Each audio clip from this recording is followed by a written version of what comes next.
নমস্কার সবাইকে, ত্রিপুরা পাবলিক অপিনিয়নে আপনাদের স্বাগত। আমি সোমেন রয়েছি আপনাদের সঙ্গে। স্পেশাল এক্সিকিউটিভ ইস্যুটি নিয়ে বর্তমানে আমরা দেখতে পাচ্ছি শাসক দলের বিভিন্ন নেতৃত্বরা যারা দায়িত্বে রয়েছেন তাদের মধ্য থেকেও আওয়াজ উঠছে যে স্পেশাল এক্সিকিউটিভ যে নিয়োগ প্রক্রিয়া সেটা দ্রুত সম্পন্ন করা হোক, কারণ অনেকটি দিন ধরে প্রত্যাশায় রয়েছে এবং রাজ্যের মুখ্যমন্ত্রী প্রফেসর ডক্টর মানিক শাহ তিনি বারবার বলছেন এই চাকরিগুলি শুনিয়ে। তবে যারা শাসক দলীয় যারা রয়েছেন অনেকেই আমরা দেখলাম, আমাদের স্ক্রিনের পাশে দেখতে পাচ্ছেন, তিনি সামাজিক মাধ্যমে পোস্ট করেছেন যে দলীয় যারা রয়েছে, যে কার্যকর্তা বা যারা কর্মী তাদেরকে ব্যবস্থা করা হোক। যেহেতু তিনি একটি রাজনৈতিক দলের তিনি এবং তিনি একটি ব্লকের দায়িত্বে রয়েছেন গুরুত্বপূর্ণ, সেখানে তিনি এই কথা লিখছেন। সম্ভবত তিনি পঞ্চায়েত সমিতিতে রয়েছেন, সেই জায়গাতে তিনি এই কথা বলছেন। যিনি বলছেন তিনি একজন দলীয় দায়িত্বে রয়েছেন, তিনি পঞ্চায়েত সমিতিতে রয়েছেন এবং গোমতী জেলার একটি পঞ্চায়েত সমিতির ভাইস চেয়ারম্যান সম্ভবত পদে তিনি আছেন।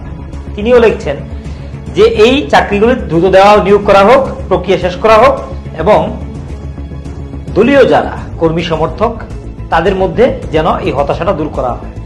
এই পোস্টের মধ্যে দিয়ে একটা জিনিস এখানে তাৎপর্যপূর্ণ বা যেটা ইঙ্গিত করছে যে এই চাকরিগুলি হয়তোবা দলীয় কর্মী সমর্থকদের মধ্যেই বন্টন করা হতে পারে। এখন যারা বিজেপি দলের কর্মী সমর্থকরা আছে, আমরা অনেকদিন ধরে এই কথা এই প্রতিবেদনে বিভিন্ন প্রতিবেদনে বলছি যে যারা মাধ্যমিক পাস, 11-12 পাস, যারা বিএড করেনি, ডিএলএড করেনি, যাদের এডুকেশন দপ্তর চাকরি পাওয়ার সুযোগ এখন নেই, যেটা একটা সময় সবচেয়ে বড় জায়গা ছিল এডুকেশন দপ্তর, যেখান থেকে তাদেরকে দলীয় কর্মীদেরকে, নেতৃত্বদেরকে, পরিবারকে পুনর্বাসনের একটা জায়গা, সেই জায়গাটা কিন্তু বন্ধ। তাহলে বর্তমানে যেভাবে আরক্ষা দপ্তরে নিয়োগ করা হচ্ছে সেখানেও পরীক্ষার ব্যাপার সেপার হয়ে দাঁড়িয়েছে। সেই জায়গায় তাদের স্থান কোথায়? তাদের স্থান হচ্ছে বেশিরভাগ রিসোর্স, যাদেরকে আউটসোর্সিং থেকে নেওয়া হয়, সেই জায়গায় একটা রয়েছে। এসপিউ নিয়োগ হয়ে গেছে এবং স্পেশাল এক্সিকিউটিভ এখানে একটা সুযোগ বলে তারা মনে করছেন এবং দলীয় কর্মী সমর্থক অনেকেই এই পোস্টগুলি করছেন, সেখানে আমরা এগুলো দেখাতে পাচ্ছি না। তবে এটা হচ্ছে পরিষ্কার যে দলীয় কর্মী সমর্থকদের মধ্যে এটা দেওয়ার একটা প্রবণতা আমরা লক্ষ্য করছি, যেহেতু দলীয় একজন নেতৃত্ব বা আরো অনেকেই এই পোস্টগুলি করছেন। সেখান থেকে এটা আমরা ধারণা করতে পারি যে এখানে একটা সুযোগ রয়েছে, যারা হয়তো কর্মী সমর্থকদের এখানে দেওয়ার একটা ব্যবস্থা হতে পারে। অনেকে কমেন্ট বক্সে লিখেছেন যে দেরি হচ্ছে কারণ নাম বারবার কাটাকাটি হচ্ছে, সেই বিষয়টা আমরা জানি না।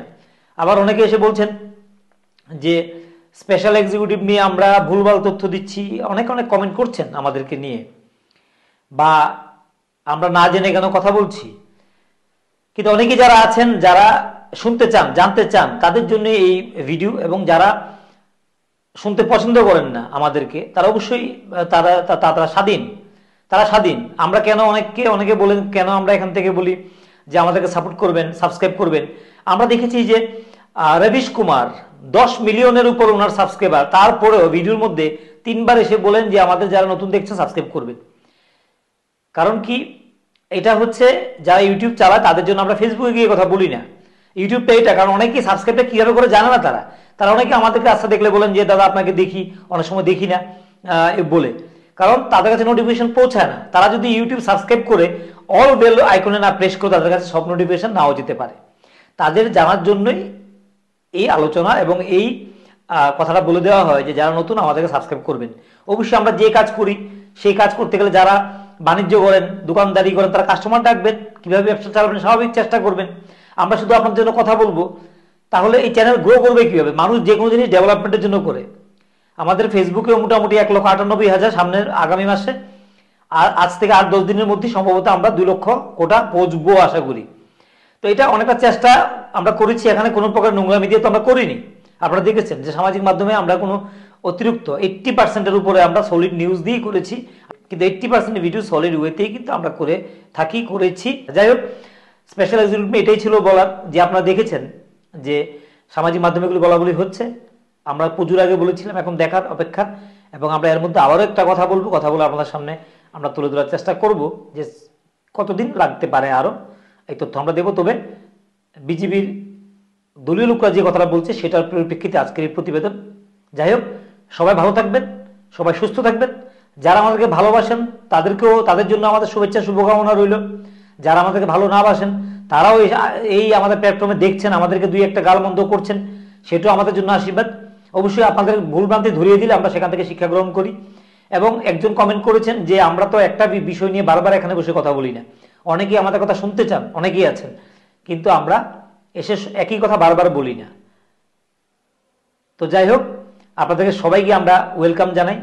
ততক্ষণ সবাই ভালো থাকুন, সুস্থ থাকুন এবং আমাদের সঙ্গে থাকুন, এবং সেই সঙ্গে প্রশাসনিক যে নিয়ম কানুন, আইন শৃঙ্খলা রক্ষার জন্য যে জায়গাতে আছেন দায়িত্ব পালন করবেন। কারণ ইনডিসিপ্লিন ওয়েতে চলা এবং আইন শৃঙ্খলা ভঙ্গ করা যে ট্রেন্ড, একটা সময় আমরা আস্তে আস্তে বাংলাদেশের দৃষ্টিভঙ্গি থেকে চলে যাচ্ছি, সর্বত্র একটা আইন অমান্য করার একটা বিষয় হয়ে দাঁড়িয়েছে। যাই হোক, সবাই ভালো থাকুন, সুস্থ থাকুন, আমাদের সঙ্গে থাকুন।